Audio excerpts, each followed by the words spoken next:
Oh, hello, Father Christmas here. Every year, the lovely people at Fortnum Mason invite me to read my favorite Christmas story.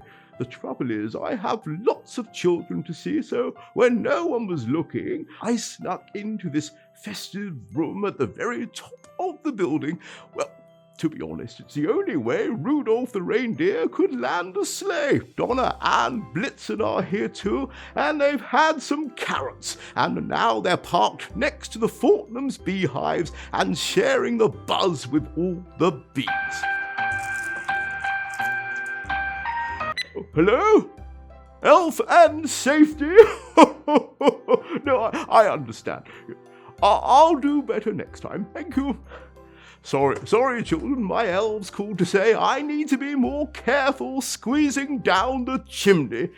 In fact, I still have some soot on my gloves. I wish I could read to you in person, but this year we've decided to do things differently, and I'd like to share this story with as many children as possible. So, let's get started with a story that's almost 200 years old, and it's called It Was the Night Before Christmas. It was the night before Christmas, when all through the house not a creature was stirring, not even a mouse. The stockings were hung by the chimney with care, in hopes that St. Nicholas would soon be there. The children were nestled all snug in their beds, while visions of sugar plums danced in their heads, and Mummy in her kerchief and I in my cap had just settled our brains for a long winter's nap.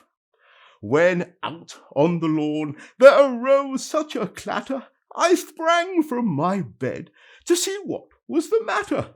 Away to the window I flew like a flash, tore open the shutters, and threw up the sash.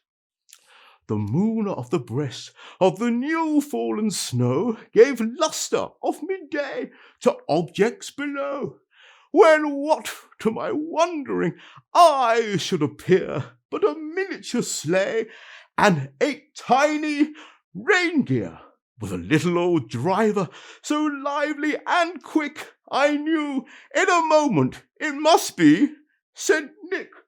More rapid than eagles his coursers they came, and he whistled and shouted and called them by name.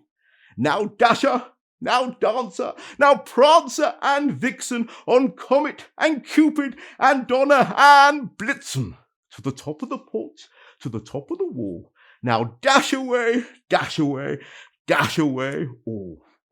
As dryly as before, the wild hurricane fly, when they meet with an obstacle, mount to the sky. So up to the housetop his coursers they flew, with a sleigh full of toys, and St. Nicholas too.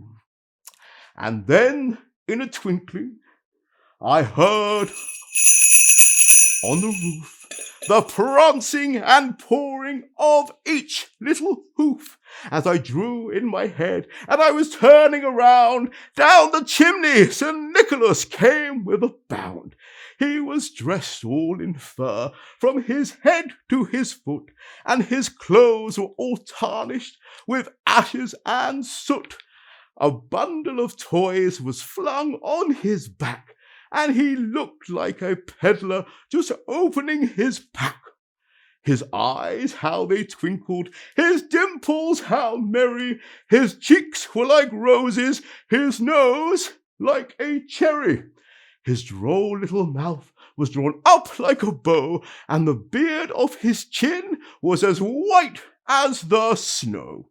He had a broad face and a little round belly that shook when he laughed like a bowl full of jelly. He was chubby and plump, a right jolly old elf, and I laughed when I saw him in spite of myself. A wink of his eye and a twist of his head soon gave me to know I had nothing to dread.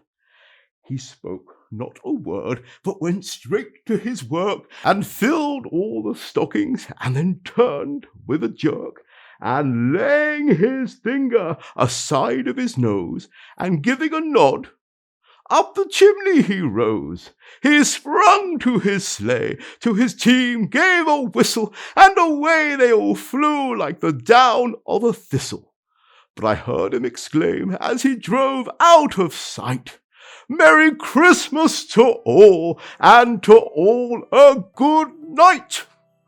That means it's time for me to head back to the North Pole. Don't forget to leave a note on Christmas Eve. Oh, and perhaps a Fortnum's mince pie for me.